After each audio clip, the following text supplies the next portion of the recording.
Melanjutkan cerita sebelumnya. Bab 1214. Selesai mengatakan itu, biksu baju hijau menggeleng sambil menghembuskan nafas. Menurutnya, kemampuan meramalnya sangat hebat dan tidak tertandingi. Akan tetapi, sekarang dia malah gagal membaca takdir Wira. Hal ini membuatnya merasa tidak berdaya. Maaf sekali, aku cuma yakin diri sendiri punya kemampuan untuk meramal orang dan dunia. Tapi, malah membuat diri sendiri malu hari ini. Ujar biksu baju hijau dengan pasrah. Di sisi lain, perasaan Wira telah bergejolak. Yang dikatakan biksu ini tidak salah. Dia punya hidup di dunia ini selama 3 tahun. Yang berarti, dirinya sudah meninggal 3 tahun lalu. Dia bisa berada di sini karena melakukan perjalanan waktu. Wira tidak pernah memberitahu siapapun tentang hal ini. Ini adalah rahasia terbesarnya. Namun, biksu baju hijau berhasil mengetahui semuanya. Wira sungguh terkesiap. Ternyata, memang ada orang yang seajaib itu di dunia ini. Bahkan, Wira tiba-tiba diramal saat sedang jalan-jalan santai. Namun sepertinya, bukan hanya biksu ini yang bisa meramal secara mendalam. Apakah ada orang yang hebat seperti biksu baju hijau ini di dunia ini?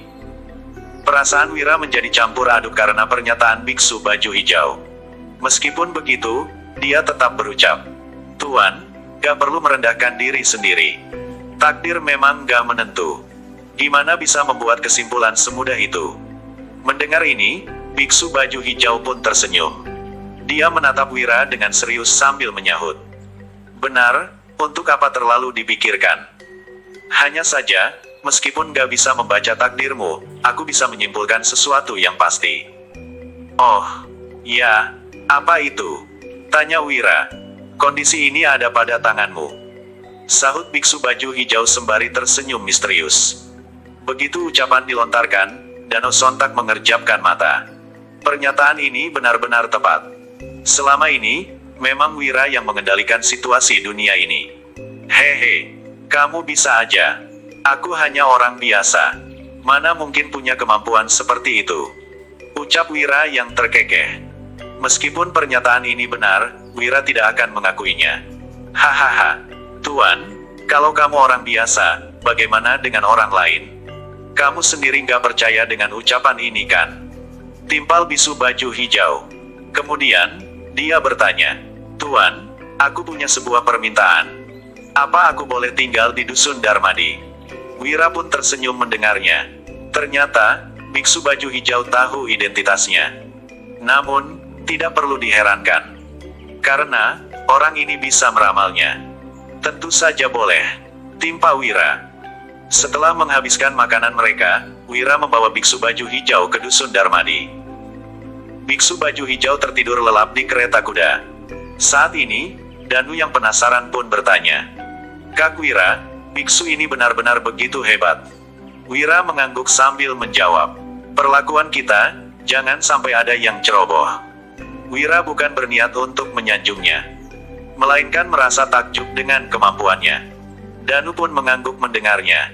Setibanya di dusun Darmadi, dan melihat pemandangan di sana, biksu baju hijau mengerjapkan mata dengan tidak percaya. Segala sesuatu yang ada di sini tampak sangat aneh dan unik. Wira menyuruh Danu mengatur tempat tinggal untuk biksu baju hijau. Lalu, dia tidak mengatakan apa-apa lagi. Keesokan harinya, Wira bangun pagi-pagi sekali.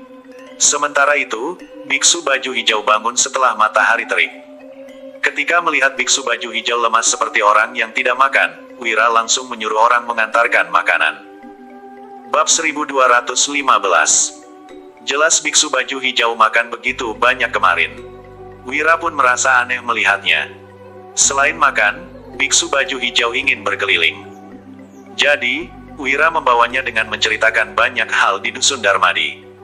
Sementara itu, biksu baju hijau merasa sangat terharu saat melihat para penduduk yang hidup dengan bahagia. Dia juga melihat Wira memperlakukan mereka layaknya keluarga. "Andai saja di dunia ini seperti dusun Darmadi," ucap biksu baju hijau sambil tersenyum. Tatapannya dipenuhi kekaguman. Wira hanya tersenyum tanpa menjawab apapun. Dia tidak melihat ada kelihatan aneh pada sorot mata si biksu. Seolah-olah telah membuat keputusan. Setelah berkeliling, mereka tiba di arena pelatihan. Di sini adalah tempat Danu dan Dodi mengajari ilmu bela diri. Ada banyak anak-anak yang belajar di sini. Untuk memperkuat tubuh mereka tentunya, Danu dan Dodi yang akan fokus membina anak-anak yang memiliki bakat bela diri.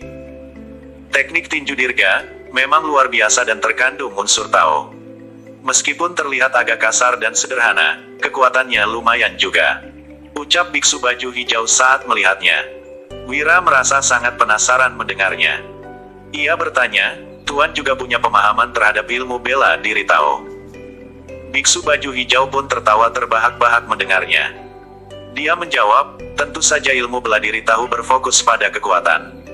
Tapi, ada banyak pengetahuan yang terkandung di dalamnya. Tatapan biksu itu tampak misterius. Sementara itu, Danu dan Dodi yang berada di kejauhan juga mendengar ucapan ini. Danu tidak menanggapi, tetapi Danu tersenyum sambil bertanya, Tuan, jadi kamu bisa ilmu bela diri? Biksu baju hijau tergelak mendengarnya. Dia menimpali, yang kukuasai bukan sekedar ilmu bela diri, tapi ilmu bela diri. Tahu kalau aku berbeda dengan kalian. Perkataan ini terdengar agak sombong. Menurutnya, yang mereka kuasai berbeda. Memang terlihat sama, tetapi ada perbedaan. Keduanya memang mengandalkan tinju dan tendangan tetapi ilmu bela diri Tao. Jika benar-benar ditelusuri, akan sangat sulit untuk dipahami. Setidaknya, Wira sendiri akan bingung mendengar penjelasannya. Wah, Tuan kamu sombong sekali.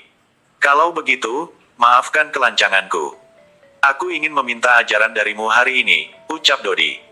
Ilmu bela dirinya termasuk hebat. Sehingga, dia tidak tahan saat melihat biksu itu bersikap angkuh. Wira ingin mengatakan sesuatu. Tetapi, biksu baju hijau sudah melambaikan tangannya dan berkata, "Enggak masalah kalau kamu ingin melihatnya." Selesai berbicara, biksu baju hijau langsung maju beberapa langkah. Kemudian, dia berdiri di tempat dengan satu tangan di belakang punggung dan satu tangan dijulurkan ke depan. Ayo, serang aku sekuat tenaga. Kalau bisa membuatku berpindah sedikit saja, kamu sudah termasuk menang. Ujar biksu baju hijau dengan arogan. Berpindah sedikit saja. Jangankan Dodi. Anak kecil sekalipun cukup yakin bisa mendorongnya kalau mengerahkan tenaga besar. Wira pun menjadi penasaran. Sementara itu, Dodi yang kesal menyahut. Tuan benar-benar angkuh, biar kulihat seberapa hebatnya dirimu. Selesai melontarkan itu, Dodi sontak berjinjit dan melesat ke depan. Dia pun melayangkan tinju ke arah biksu itu. Bisa dibilang, tinju ini sudah cukup untuk membunuh seekor banteng. Akan tetapi, kejadian selanjutnya membuat semua orang tercengang termasuk Wira. Mereka semua membelalakan mata dengan tidak percaya. Bab 1216. Tinju ini sudah cukup untuk membunuh seekor banteng. Tetapi, biksu baju hijau malah bergeming. Benar-benar tidak bergerak sedikit pun. Biksu baju hijau masih mempertahankan postur sebelumnya, sambil menahan serangan Dodi. Jelas-jelas semua orang yang mengira tinju Dodi sudah begitu kuat. Tetapi, malah ditahan begitu saja. Sungguh di luar nalar. Dodi juga berpikiran sama. Padahal, biksu baju hijau terlihat begitu kurus sampai-sampai dia sempat takut akan membunuhnya. Dia juga yakin serangan ini cukup untuk mematahkan lengan biksu baju hijau. Alhasil, cengkraman lawan malah bak gunung besar yang menimpa tangannya. Sudah mengerti sekarang? Tanya biksu baju hijau sembari tersenyum. Ekspresinya tampak sangat datar. Seolah-olah, semua ini tidak ada apa-apanya. Semua orang tercengang melihat situasi ini. Dodi menarik nafas dalam-dalam. Ketika mengepalkan tangannya kembali, ia merasakan kebas. Sehingga, tahu ini bukan mimpi. Kenapa bisa sekuat ini? Gumam Dodi yang membelalakan mata. Dia menjadi dipenuhi semangat tempur. Tuan, aku nggak ngangka kamu sehebat ini. Aku ingin lihat kemampuan apa lagi yang kamu punya. Ujar Dodi. Kali ini, nadanya yang semula menyindir menjadi penuh rasa penasaran. Bagaimanapun, biksu baju hijau ini sangat hebat. Akan sangat bagus jika bisa mempelajari teknik dari biksu baju hijau. Itu sebabnya, Dodi ingin melihat perbandingan kemampuan mereka. Biksu baju hijau hanya tersenyum mendengarnya. Lagi pula, Dodi masih belum cukup membuatnya memperlihat kehebatan. Saat ini, Dodi sedang menerjang ke depan. Namun serangannya ini tidak menimbulkan ancaman bagi biksu baju hijau. Baik itu tinju ataupun tendangannya, semua tidak menyulitkan biksu baju hijau. Adegan ini bukan hanya membuat Wira terkesiap, tetapi semua orang di tempat ini. Sementara itu, mata Danu telah berbinar-binar. Minat tempurnya telah terbangkitkan. "Dodi, aku akan membantumu," seru Danu yang langsung ikut serta. Kemampuan Danu jelas lebih hebat sedikit daripada Dodi. Hal ini membuat biksu baju hijau tidak sangka diam di tempat lagi. Sayangnya, kemampuan mereka masih belum cukup untuk melukai biksu baju hijau. Tubuh biksu baju hijau tampak sangat ringan seperti daun yang melayang di udara. Tidak ada yang bisa menyentuhnya. Di mata Dodi dan Danu, setiap pukulan yang mereka kerahkan dengan sekuat tenaga, bahkan bak menghantam hamparan kehampaan. Meskipun mengenai biksu baju hijau, seluruh kekuatan mereka seolah-olah sirna begitu saja. Belum lagi kecepatan biksu baju hijau itu benar-benar luar biasa. Sampai-sampai, mereka kesulitan menangkap bayangannya. "Terlalu lambat. Ayo, cepat sedikit," ejek biksu baju hijau seraya tersenyum. Begitu mendengarnya, Danu dan Dodi pun merasa kesal. Keduanya ingin menangkap biksu baju hijau. Tetapi, sayangnya kecepatan mereka tidak sehebat itu. Bab 1217. Di mata orang luar, Danu dan Dodi bagaikan beruang buta yang dipermainkan oleh biksu baju hijau. Melihat ini, Wira pun makin terkejut. Apabila biksu baju hijau benar-benar ingin menyerang, mungkin Danu dan Dodi sudah tewas sejak tadi. Danu dan Rudi tentu mengetahui. Mereka mencoba yang terbaik untuk memaksa biksu baju hijau menggunakan kehebatan aslinya. Sayangnya, tidak peduli cara apa yang digunakan, mereka tetap gagal. Pada akhirnya, biksu baju hijau menangkap keduanya dan menghempaskan ke kejauhan. Sesudah itu, dia pun tertawa terbahak-bahak. "Sudah, jangan bertarung lagi. Kalian gak akan bisa menang dariku. Gimana? Sudah percayakan?" tanya biksu baju hijau. Kini, semua orang tentu mempercayai kehebatannya. "Tuan, kamu benar-benar misterius," ujar Wira. Setelah mendengar ini, biksu baju hijau melambaikan tangannya sambil menyahut. "Ini bukan apa-apa." Begitu mendengarnya, Wira menjadi makin terkejut. Bukan apa-apa, Dodi dan Danu merupakan petarung hebat. Tetapi, malah dipermainkan biksu baju hijau sampai tidak bisa melawan. "Tuan, kamu terlalu rendah hati. Sepertinya nggak banyak orang di dunia ini yang punya kemampuan sepertimu," ujar Wira. Biksu baju hijau menggeleng mendengarnya. Kemudian, dia menimpali. "Hahaha. Dunia ini, yang kamu lihat untuk sekarang baru sebagian kecil." Perkataan ini membuat Wira terkejut. Yang baru dilihatnya hanya sebagian kecil. Dia makin bingung dibuat biksu baju hijau. "Tuan Wira, gimana kalau kita berkeliling lagi?" tanya biksu baju hijau. Wira pun tidak menolak. Dia mengikuti biksu baju hijau itu untuk ke gunung. Dari gunung ini, bisa terlihat seluruh dusun Darmadi. Biksu baju hijau mencari tempat, lalu langsung duduk dan menatap Wira sambil berucap, "Tuan Wira, sebagai sebagian besar hal yang terjadi belakangan ini sepertinya ada berhubungan denganmu. Nggak masalah, kalau kamu nggak mengakuinya, yang penting aku tahu." Wira menarik nafas dalam-dalam. Lalu, menatap biksu baju hijau sambil bertanya, "Tuan, apa maksud ucapanmu ini?" Meskipun biksu baju hijau tidak terlihat seperti orang biasa, nada bicaranya terdengar seperti dia terlibat dalam semua situasi yang ada. "Hahaha. Aku nggak punya maksud apa-apa. Tuan Wira, aku sudah datang ke Provinsi Lowala berkali-kali. Tapi, kali ini berbeda karenamu." Seusai mengatakan ini, biksu baju hijau merenggangkan tubuhnya dan tatapannya tampak takjub. Selain itu, dusun Darmadi yang kecil ini menjadi begitu luar biasa. "Hanya dalam 2 tahun, sungguh di luar dugaanku," lanjut biksu baju hijau. Wira menyipitkan matanya, lalu menatap biksu baju hijau. Kemudian dia berkata, "Tuan, kamu mengawasiku selama ini." Biksu baju hijau pun mengangguk mendengarnya. Dia menimpali, "Bukan hanya aku, tapi masih banyak orang yang mengawasimu." Dunia ini punya hukum alam dan enggak ada yang bisa mengendalikannya. Tapi metode dan tindakanmu, termasuk mempengaruhi dunia ini. Hanya saja, enggak ada yang tahu ini hal baik atau buruk. Tapi setidaknya, aku melihat masyarakat hidup sejahtera. Hal ini cukup untuk membuktikan kemampuanmu, jelas biksu baju hijau. Kemudian, biksu baju hijau tersenyum dan meneruskan. Dunia ini terlihat biasa-biasa saja. Tapi, banyak orang yang belum pernah kamu temui. Mereka mengawasi dunia ini, untuk mempertahankan ketertiban.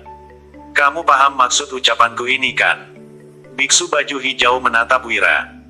Ekspresinya tampak agak aneh dengan mengatakan semua ini. Bab 1218.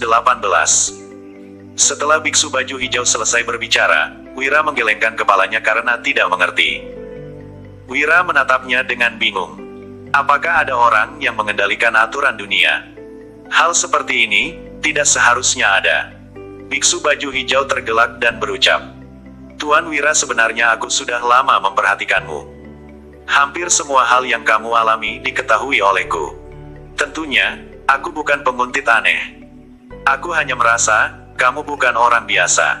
Aku juga benar-benar kagum padamu. Yang bisa melakukan begitu banyak hal untuk masyarakat. Wira menarik napas dalam-dalam sebelum bertanya. Tuan, apa di dunia ini benar-benar ada begitu banyak orang sehebat dirimu? Dan apa mereka mengawasi dunia ini? Wira awalnya tidak peduli. Tetapi menjadi penasaran, setelah mendengar penjelasan biksu baju hijau. Baik kemampuan meramal ataupun kemampuan bela dirinya, biksu baju hijau sungguh luar biasa. Begitu mendengarnya, biksu baju hijau mengangguk dan membalas. Seharusnya, masalah seperti ini nggak diberitahukan kepadamu. Karena, kamu termasuk orang luar. Tapi setelah dipertimbangkan, aku akan menjelaskannya kepadamu. Bagaimanapun, kamu punya bakat luar biasa. Kamu mungkin ditakdirkan menjadi penguasa. Sudah seharusnya, kamu mengetahuinya. Di dunia ini ada sebuah tempat tak berpenghuni yang sangat kuno. Tapi, terdapat banyak orang hebat yang mengasingkan diri dari dunia mereka. Karena, mereka nggak ingin terlibat dengan dunia fana. Tapi jika seperti ini, bisa mempengaruhi dunia. Jelas biksu baju hijau. Selesai berbicara, tampak biksu baju hijau mengeluarkan sebuah lencana. Dia meneruskan. Di dunia ini, ada dua sekte rahasia terbesar. Yaitu, sekte langit dan sekte gunung. Keduanya bertugas mengatur dunia. Tapi, jarang ikut campur urusan duniawi. Wira, mendengarkan penjelasan sambil menatap lencana itu. Dia tertegun sejenak. Saat menatap kata langit yang terukir di atasnya. Jadi, Tuan dari sekte langit? Tanya Wira. Setelah biksu baju hijau mengangguk, Wira bertanya lagi. Tuan, apa kamu bisa menjelaskannya lebih rinci? Aku masih belum paham sepenuhnya. Wira tentu tidak tahu keberadaan seperti ini. Dia tidak bisa membayangkan, seperti apa sekte langit dan sekte gunung itu. Apakah benar-benar ada dewa di dunia ini? Sesudah Wira mengatakan itu, biksu baju hijau pun tertawa dan menimpali. Kalau benar-benar ingin menjelaskan, hal ini memiliki sejarah mendalam. Sejarah ini dimulai dari ribuan tahun lalu. Kalau kamu ingin mendengarnya, aku akan memperjelasnya. Kemudian, biksu baju hijau mulai menyusun kata-katanya dan bercerita. Ribuan tahun lalu, entah dimulai dari tahun berapa dunia terbagi menjadi beberapa bagian. Bukan hanya rakyat biasa, tetapi juga orang-orang dunia persilatan. Lantaran mereka mempelajari ilmu bela diri, dan gak seperti orang biasanya, mereka pun memiliki ambisi untuk menaklukkan dunia. Bab 1219. Kekacauan di dunia yang terjadi pada masa itu, benar-benar membuat manusia sengsara. Peristiwa ini, membuat para pemimpin besar merasa sedih. Jadi, mereka memutuskan untuk bertarung sampai mati. Hari itu, hari pertempuran sengit antara orang-orang dunia persilatan pun terjadi. Semuanya bertarung sekuat tenaga. Dari matahari terbit sampai matahari terbenam. Akhirnya, mereka sama-sama menderita kerugian. Awalnya, ada 20-an ribu orang yang tersisa. Namun, kurang dari 10.000 orang setelah pertarungan. Setelah mendengar perkataan itu, Wira sungguh tercengang. Kurang dari 10.000 orang selamat dari pertarungan, yang awalnya melibatkan puluhan ribu orang. Sungguh tragis. Selain ini, mereka semua adalah ahli bela diri. Ketika Wira masih berada dalam perasaan terkejut, biksu baju hijau meneruskan. Orang-orang yang tersisa ini, sangat menderita. Mereka, kehilangan keluarga dan teman. Tapi, enggak mendapatkan apapun. Sebenarnya, kekuasaan adalah racun paling bahaya. Hal ini membuat orang-orang kehilangan jati diri. Itu sebabnya, orang-orang dari dunia persilatan yang selamat akhirnya menyepakati satu hal. Yaitu, mendirikan sekte langit dan sekte gunung. Kedua sekte ini, memiliki beberapa aturan. Yaitu, nggak boleh ikut campur urusan duniawi, juga nggak boleh menggunakan kekuatan untuk menaklukkan dunia. Aturan mereka sangat ketat. Anggota dunia persilatan yang terlibat dalam dunia fana akan dihukum tanpa terkecuali. Tentunya, perang juga nggak boleh terus terjadi. Atau, masyarakat akan sangat sengsara. Itu sebabnya, selama ribuan tahun ini sekte langit dan sekte gunung selalu mendukung berbagai kerajaan. Seperti kerajaan Nuala, kerajaan Monoma, kerajaan Agrel dan lainnya. Mereka, mendapat bantuan dari sekte langit dan sekte gunung. Wira menjadi makin tidak percaya setelah mendengarnya. Ternyata, masih ada hal-hal seperti ini di dunia ini. Sekte langit dan sekte gunung, kedua sekte ini punya pengaruh pada dunia. Mereka sampai bisa mendukung negara. Sulit untuk dipercaya. Wira, kamu pasti nggak percaya. Tapi, kenyataannya memang seperti itu. Selain itu, sekte langit dan sekte gunung nggak mengendalikan dunia bersama. Setiap 60 tahun, kedua sekte mengutus pewaris masing-masing untuk menentukan siapa yang lebih hebat. Kemenangan ini, terkait dengan nasib seperti selama 60 tahun ke depan. Yang menang, yang akan mengendalikan dunia. Dan yang kalah pun harus mundur. Dan, gak boleh ikut campur. Kini, masih tersisa 3 tahun sebelum penentuan berikutnya. Yang menang terakhir kini adalah sekte langit. Jadi, yang mengendalikan dunia selama 60 tahun ini adalah sekte langit. Sekte langit, nggak suka ikut campur urusan duniawi. Kami lebih senang mengikuti arus. Tapi hal ini berbeda untuk sekte gunung. Mungkin, demi memudahkan jalan mereka akan menyatukan dunia ini. Caranya juga sangat mudah, ketika mengendalikan dunia, mereka pasti akan membunuh beberapa orang yang berpotensi untuk menjadi penguasa. Tapi, mereka juga mengutus beberapa menteri untuk memberi saran agar bisa mengurangi korban. Meskipun ini termasuk melanggar aturan, mereka sama sekali nggak terlibat. Pokoknya, mereka akan meminimalisir jumlah korban yang menyatukan negara. Menurut mereka, semua ini pantas jika ditukar dengan kedamaian selama puluhan tahun. Setelah mengatakan ini, biksu baju hijau menatap Wira sembari berucap, "Jadi, waktu yang tersisa untukmu gak banyak lagi." Wira menarik nafas dalam-dalam mendengarnya. Ekspresinya tampak masam. Jika biksu baju hijau itu benar, bukankah dirinya akan berada dalam bahaya jika dunia dikendalikan oleh sekte gunung? Bersambung.